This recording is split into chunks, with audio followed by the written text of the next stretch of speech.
Hello बच्चों, मैं doctor Sunita Nandal कक्षा 10th के लिए काव्य खंड में कविता के अति लघुत्रात्मक प्रश्न लेकर आई हूँ। कविता है कन्यादान, जिसके कवि हैं ऋतुराज। कविता कौन सी है? कन्यादान। कवि हैं ऋतुराज। ऋतुराज का जन्म कब हुआ? 1940 में। क्वेश्चन बार बार रिपीट होंगे। जन्म कब हुआ? 1940 में। कवि ऋतुराज ने अपनी कविताओं में किस वर्ग के जीवन का अधिक वर्णन किया है? शोषित वर्ग।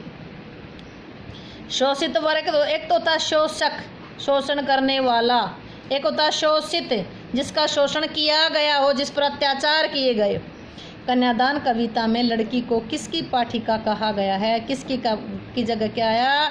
धुंधले प्रकाश की। किसकी पाठिका? धुंधले प्रकाश की।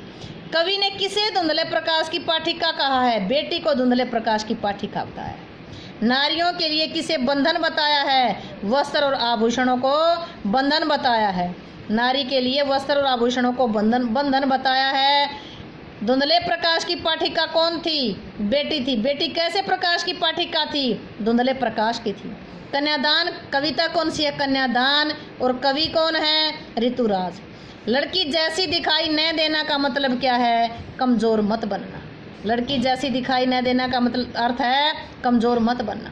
शाब्दिक भ्रम।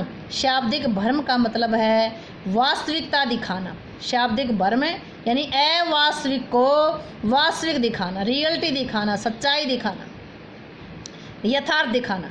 कन्यादान कविता में वस्त्र आभूषणों को कैसा बताया है? नारी के लिए मोह का बंधन है। नारी के लिए मोह का बंधन है।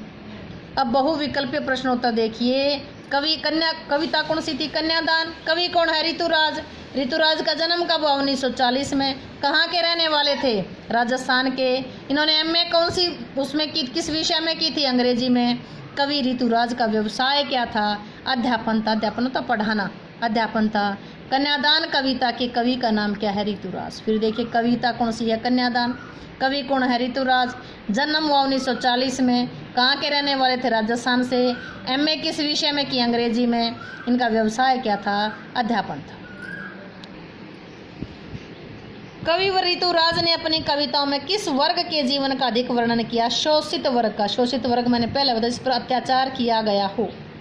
प्रस्तुत कविता में प्रामाणिक किसे कहा गया है? कितना प्रामाणिक था उसका दुख? किसको प्रामाणिक किसको कहा गया है? दुख को। किसका दुख था? माँ का दुख था। माँ की अंतिम पूंजी कौन थी? बेटी। माँ की अंतिम पूंजी किसे कहा गया है? बेटी को।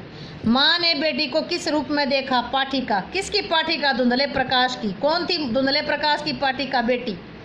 कन्यादान कविता में कवि ने किसको धुंधले प्रकाश की पाठिका का? वही क्वेश्चन रिपीट हो रहे। बेटी को। बेटी को किसके धुंधले प्रकाश की पाठिका? किसकी प्रकाश की? धुंधले प्रकाश की पाठिका का। किसको कहा है? बेटी को कहा है। माँ ने किसे देखकर न रीझने का आदेश, न रीझने को कहा है? चेहरे को देखकर। कहाँ देखकर? चेहरे को। कहाँ देखकर के? पानी में चेहरे को देख करके ना रीझना। किसने कहा है? माँ ने कहा है। आग का प्रयोग किस कार्य के लिए बताया? आग किस लिए है? रोटियां सेकने के लिए। किस लिए नहीं है? जलकर मरने के लिए नहीं है। आग रोटियां सेकने के लिए है। भारतीय समाज में लड़की का दान का अर्थ क्या है? लड़की का विवाह। लड़की का दान, लड़की का विवाह। बेटी का स्वभाव कैसा था? भोला भाला था। बेटी का स्वभाव से कैसी थी? भोली भाली थी। आग रोटियां सेकने के लिए है। वाक्य में प्रतीकार्थ क्या है? यथोचित प्रयोग। आग का यथोचित प्रयोग। आग रोटियां सेकने के लिए वाक्य में प्रतीकार्थ है यथोचित प्रयोग। उम्मीद है कि आपको ये प्रश्न समझ आए होंगे। प्रश्न समझ आए हों तो वीडियो को लाइक करें, शेयर करें, चैनल को सब्सक्राइब करना ना भूलें।